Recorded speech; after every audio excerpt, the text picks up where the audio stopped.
A lot of tape problems. A lot of people are complaining. But it's so weird that we're so intelligent and so informed, and now we all have supercomputers in our pockets that have access to things like Perplexity that can answer any questions you have about anything. But yet we're being poisoned by the very food that we eat, the coffee that we drink, the clothing that we wear, the water we drink, everything. Yeah. Here's a good question. Are there any good filters on a consumer level that will remove a lot of these chemicals from water that a person can buy? I can't name any brands. Right, but are they available? But yes, there are. But is it reverse osmosis? Like, what are the ones that work the best? I'll tell you my solution in my house. Please. Okay, that's very personal. We distill our water.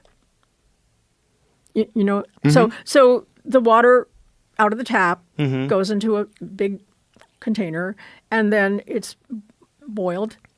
Steam is formed, crosses over, and the steam is condensed into another container, right? Right.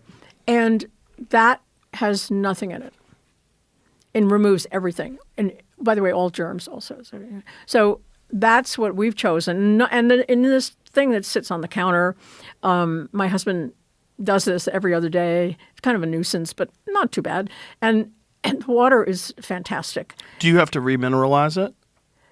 You should take minerals somewhere. You can do it in the water. You can do it in your supplements. Yeah, it does remove the minerals, yes. Right, and that's what I've heard is the problem with drinking distilled water is that it actually leaches minerals and nutrients from your own body. That I don't believe. No? I don't believe Okay. that. But the water itself has had its minerals. Well, let's put it into Perplexity. What is the issue with drinking distilled water for health purposes?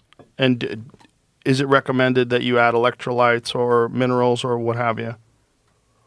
Because one of the things that fighters do when they're cutting weight, I don't think most of them do it anymore, but a lot of them were drinking distilled water so that the water would go in their system and right out of their system. Because cutting weight for fighting, I don't know if you know about this, but they have to weigh in at a certain weight class, and essentially what they do is radically dehydrate themselves 24 hours before a fight, which is not a great idea. It's a terrible idea. So Perplexity says it is generally safe to drink distilled water. Most people do not need to add minerals to it as long as they eat a reasonably balanced diet. Right. Distilled water is simply water that's been boiled and condensed, so it's very low in contaminants and minerals.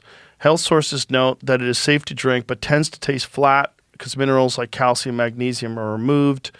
What about minerals? You get the vast majority of needed minerals, calcium, magnesium, potassium, etc., from food, not water. So distilled water alone does not usually cause deficiencies in healthy people with a good diet. However, some organizations and reviews point out that long-term use of very low mineral water may slightly reduce mineral intake. And in specific groups, children, heavy exercisers, there we go, people with certain illnesses could contribute to electrolyte imbalance if diet is poor. So when might adding minerals help? Distilled water is your main or only drinking water, and your diet is low in fruits, vegetables, and other mineral-rich foods. Adding a pinch of mineral salt or using a remineralization cartridge, that sounds terrible. Cartridge sounds like plastic, right? Or drops can help restore small amounts of calcium, magnesium, and electrolytes and improve taste. Athletes who sweat heavily, people with kidney or hormonal issues affecting electrolytes, and those on very restricted diets should be more cautious about relying exclusively on distilled water and may benefit from electrolyte or mineral replacement as advised by a clinician. I recommend people take electrolytes anyway. Mm-hmm. I always add electrolytes to water. Mm-hmm. Every day. Here's a funny anecdote. We have a cat. And what's your cat's name? His name is Archie. Archie. Right. And Archie patrols the house and steals our water whenever possible.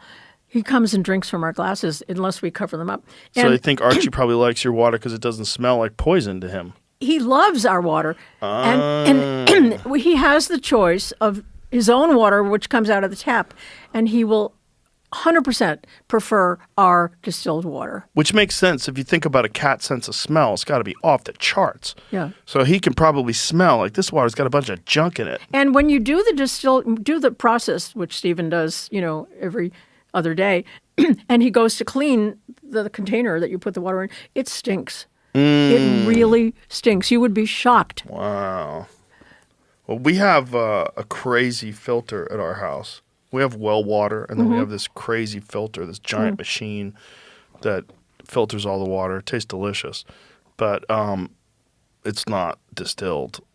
I'm not saying that that's you shouldn't distill. That's an alternative. I mean, sorry, you shouldn't filter. That's an alternative. But I'm just saying what we chose to do in our house. Yeah. And so the distilling, it removes chlorine and all these other issues that are in the water as well. Yep. Yeah, and Everything. fluoride, Everything. Yeah, fluoride is another one that's Yeah. bananas that we add to water Right. under the guise that it helps your teeth. Like, I know. shut up, brush your teeth.